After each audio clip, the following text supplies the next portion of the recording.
Kaya mga boss, at good morning, good morning. Dito natin itong block 16 ng Jasmine Project, diba bro, sa phase 3. Yan. Tapos sa kitchen niya, yung mga binakbak na open na siya. Okay, tsaka sa second floor, check na rin natin nagpa-plaster na. Let's go!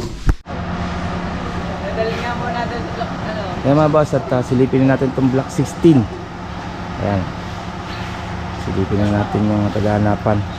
Nilinis na natin itong harapan dahil alam ko darating yung inspector ngayon ng subdivision. Baka makitang may kalat yung gutter. Lahat yatang gutter ng subdivision to check. Pinalinis natin, pinasampan na natin doon. Ito yung multicab. Kakargahin natin lupa, itatapon na to yung debris. Check natin dito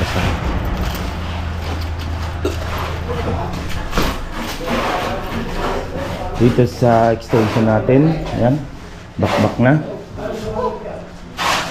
yung bar counter, yan lang din. Yung kanyang washing dito ilalagay. Dito yung rep nya ilalagay.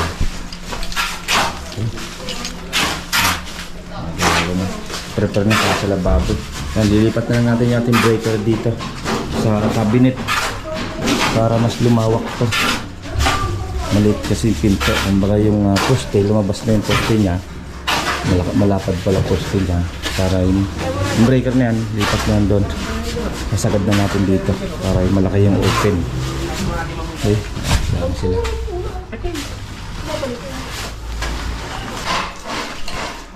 Okay.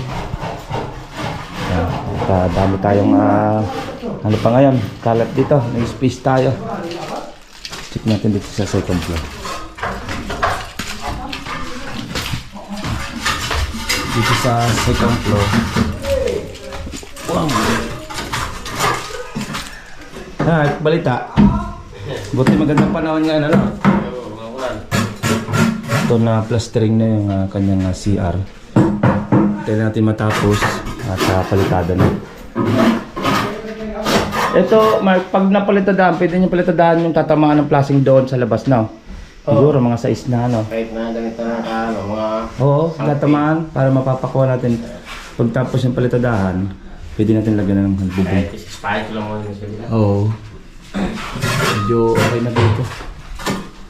Bubong na lang, kulang. Ito, palitada na lang din.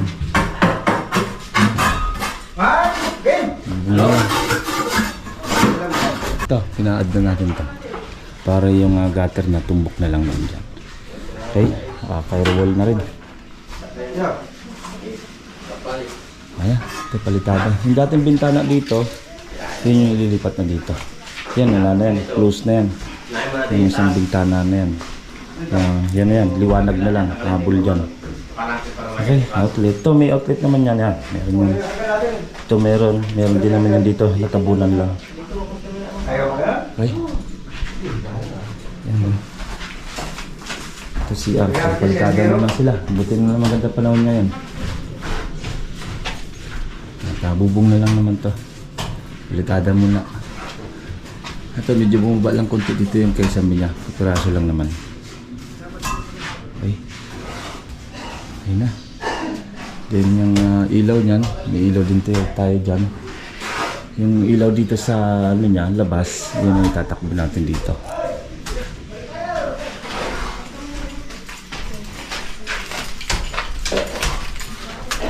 Itong Mark TVC na yan, doon yung ilalagay yan, no? Ayan, yung tandaan ko. May linya pa dito yung sa tubig. Sa... Lababo. Meron pa yan, niliyot pa yan dyan. I-elbow na lang. Tapos shower pa. Hindi, ano mo na lang, hiwain mo na lang. Shower yan dito eh. Dito yung shower. Ang shower niya, doon mo na lang, 60 mo na lang mula sa finish ng flooring. O kaya, iangat mo na lang ng 1 meter.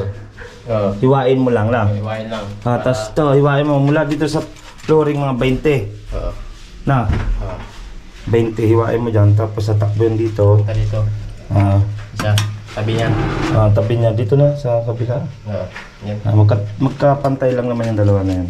Tapos to, yan dito. Ayan na, 120. Hilig lang.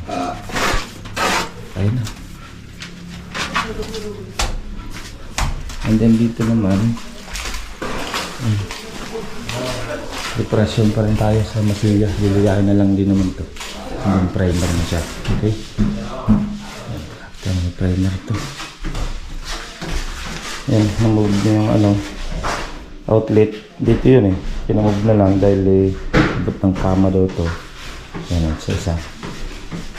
Okay.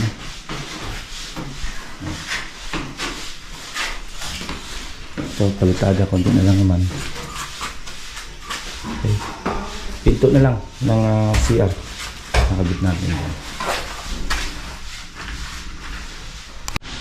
Yan mga boss, yan ang ating kunting pasilip dito sa ating project na Block 16. Next update natin yung Block 18 naman ng Jasmine project din natin, yung Jasmine Limabra sa phase 3. May bukas tayo mga boss. Okay, nandito na lang at ingat-ingat tayo. Bye bye. Ito pong J Uragon Vlog, napakaganda po ng channel na ito, no? Tungkol po ito sa construction. Actual construction po ang channel na ito, no? Pag pinanood nyo po ito, panalo po kayo sa channel na ito. Napakaganda po ng mga video niya. Lalo na pong magaganda, no, yung mga iba't ibang design niya. Kakaiba po yung mga iba't ibang design niya sa mga kisame. Subukan nyo pong panoorin J Uragon Vlog na ito. Matutuwa po kayo pag pinanood nyo po yung mga video niya. Maraming salamat po.